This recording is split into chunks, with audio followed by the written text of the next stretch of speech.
শোনো, আমাকে একটা আমার আবদার পুরো করতে হবে, তোমাকে করবে তো? আমার একটা আবদার পুরো করতে হবে।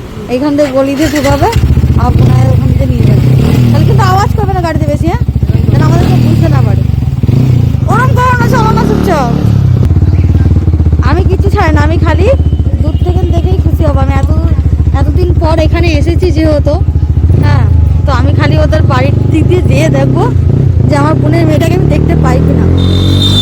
তো এত আশা নিয়ে গেলাম বোনের মেয়েটাকে একটু দেখবো, সুমাইয়াকে।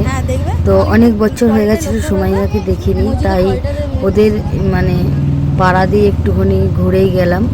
কিন্তু আমি ভেবেছিলাম ওখানে সুমাইয়া বসে আছে, কিন্তু ওটা সুমাইয়া ছিল না।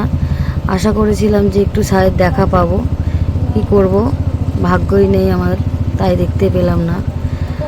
এত বছর হয়ে গেছে তাকে দেখিনি, মনটা কাঁদলেও আর দেখতেও তো পাই না।